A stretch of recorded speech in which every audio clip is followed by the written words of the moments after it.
रात के अंधेरे में जब घड़ी की सुई 12 के पार जाती है तो हमारे मोहल्ले की गलियों में एक अजीब सी खामोशी उतर आती है। मगर इस खामोशी के बीच एक आवाज ऐसी है जो सालों से लोगों की नींद उड़ाए हुए है। छम छम करती घुंघरुओं की आवाज। आप सोच रहे होंगे कि घुंघरुओं की आवाज में ऐसी क्या बात है। घुंघरू तो खुशी की निशानी होते हैं, शादी ब्याह की रौनक होते हैं। मगर जब यही घुंघरू रात के सन्नाटे में 3 बजे बिना किसी के दिखाई दिए बजने लगे तो वही घुंघरू खौफ बन जाते हैं। आज मैं आपको इसी शहर की एक ऐसी कहानी सुनाने जा रहा हूं जो सालों से हमारे सेक्टर में फैली हुई है। एक ऐसी कहानी जिसे सुनकर आप रात में अकेले घर से बाहर निकलने से पहले 100 बार सोचेंगे। एक ऐसी कहानी जो मैंने खुद अपनी आंखों से देखी है, या यूं कहें कि देखने की कोशिश की है। इस्लामाबाद का ये सेक्टर, हम सब इसे अच्छी तरह जानते हैं। पहले ये इलाका बिल्कुल सुनसान हुआ करता था। अब तो थोड़ी आबादी बढ़ गई है, नई बिल्डिंग बन गई है, नए लोग आ गए हैं। मगर असली बात यह है कि यहाँ की असली पहचान आज भी वही है जो सालों पहले थी। एक खौफनाक पार्क। ये पार्क हमारे घर के सामने ही है। दूर से देखने में बिल्कुल साधारण सा पार्क। कुछ झूले हैं, कुछ बेंच हैं, हरी घास है, बच्चों के खेलने की स्लाइड है।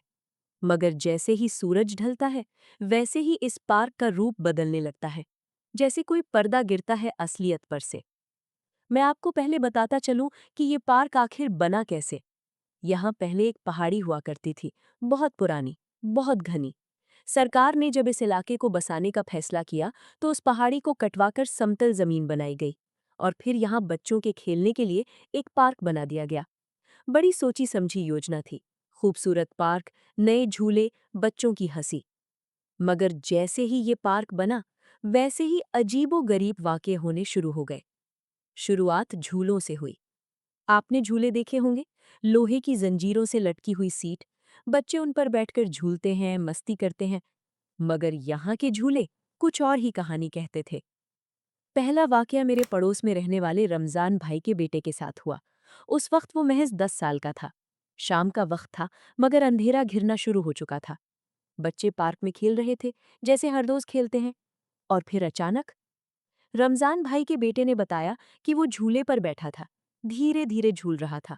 उसके सामने वाला झूला खाली था, धीरे धीरे हवा के झोंके से हिल रहा था। और फिर उसने महसूस किया कि उसका अपना झूला भी जोर से हिलने लगा है। उसने सोचा कि कोई दोस्त पीछे से धक्का दे रहा है। मुड़कर देखा, कोई नहीं। पीछे मुड़ा तो वहां सन्नाटा था, कोई नहीं था।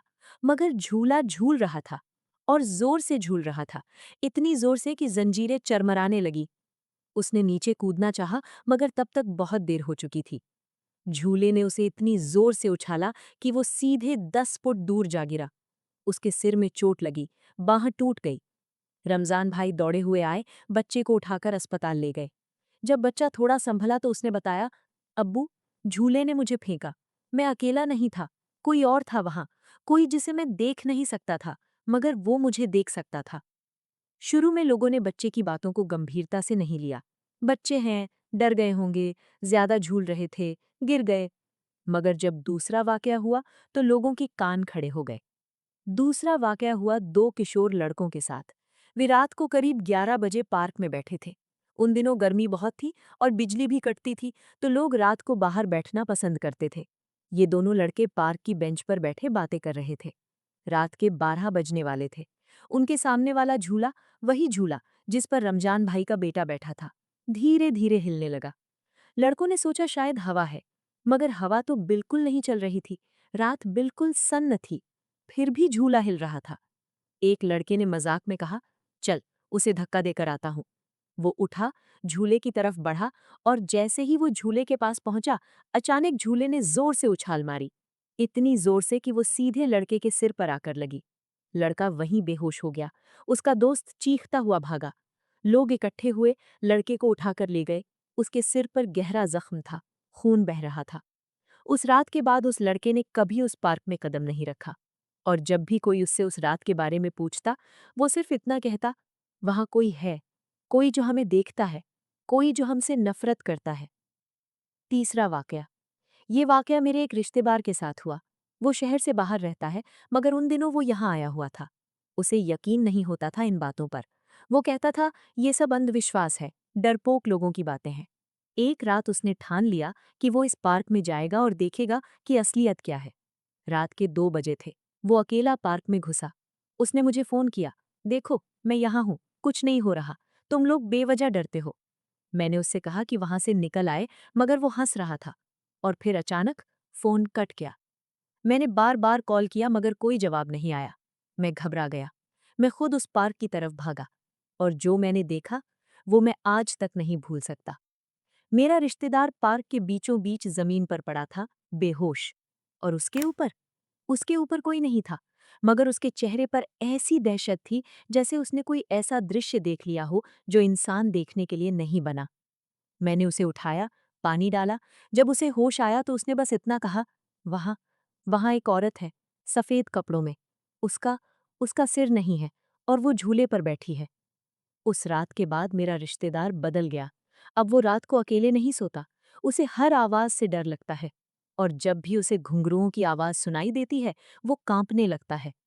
ये तो कुछ चंद वाक़े हैं जो मैंने खुद देखे या सुने। मगर इस पार्क के बारे में और भी बहुत कुछ कहा जाता है। कहा जाता है कि यहाँ रात में एक औरत दिखाई देती है, कभी दुल्हन के जोड़े में, कभी साधारण सफेद कपड़ों में। कभी उसका चेहरा ढका होता है, कभी उसका सिर ही नहीं होता।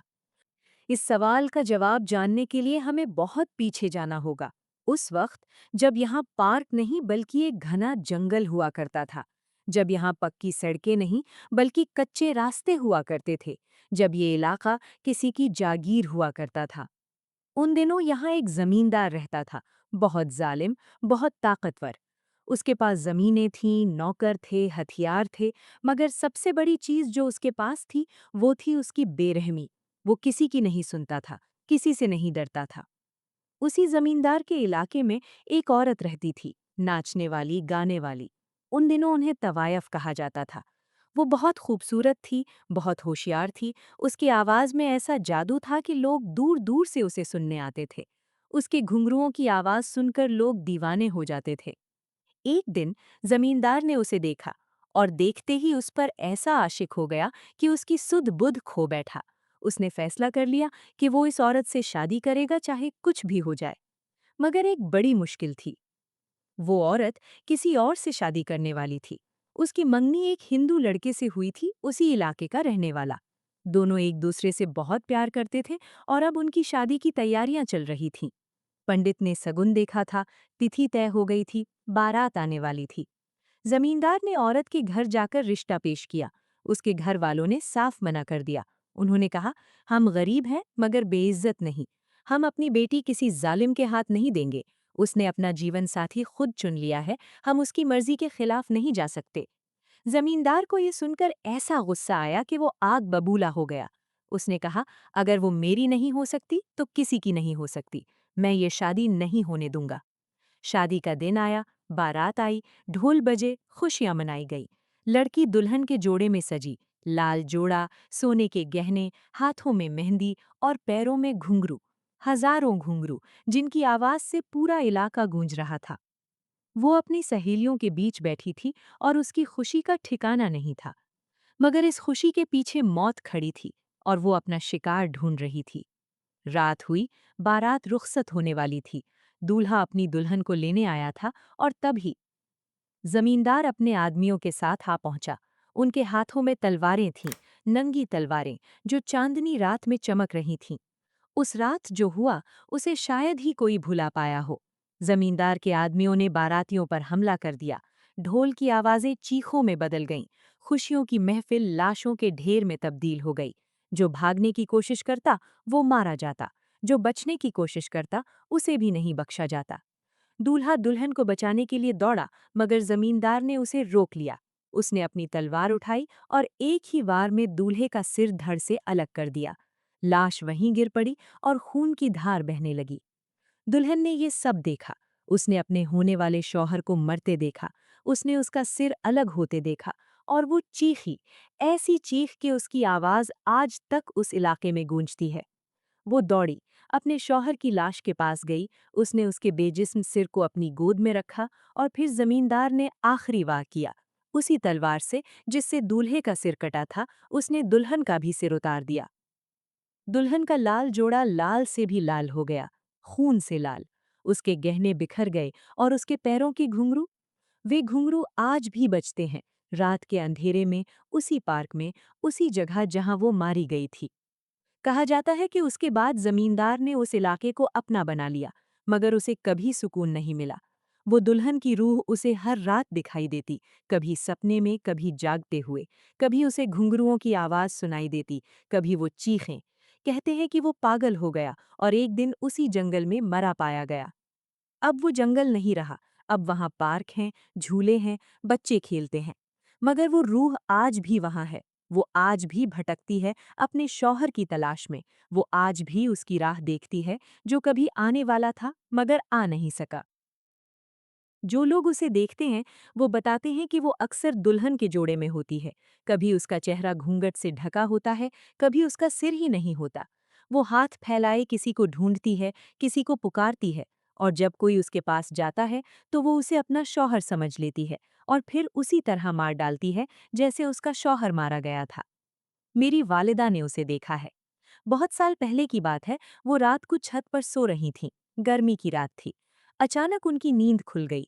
उन्होंने देखा कि नीचे गली में कोई औरत खड़ी है, बिल्कुल सफेद कपड़ों में, दुल्हन की तरह सजी। वो ऊपर देख रही थी, सीधे उनकी तरफ।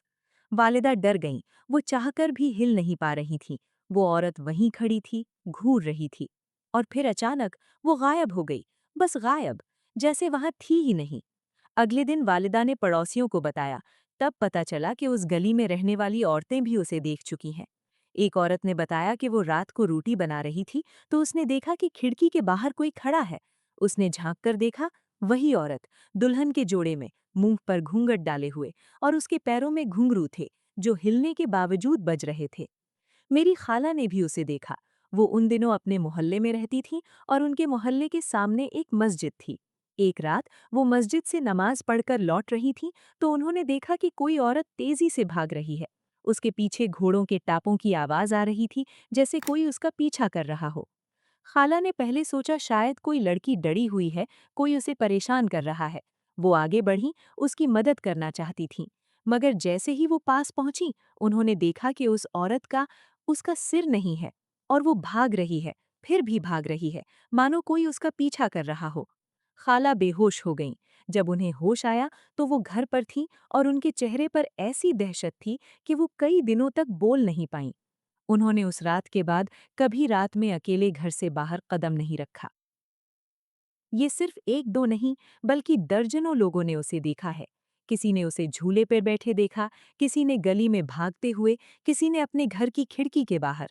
और हर बार उसके साथ घुंघरुओं की आवाज होती है, वही छम छम, वही आवाज जो उस रात उसके पैरों में बज रही थी जब वो अपने शौहर से मिलने वाली थी। मैंने खुद ये आवाज सुनी है।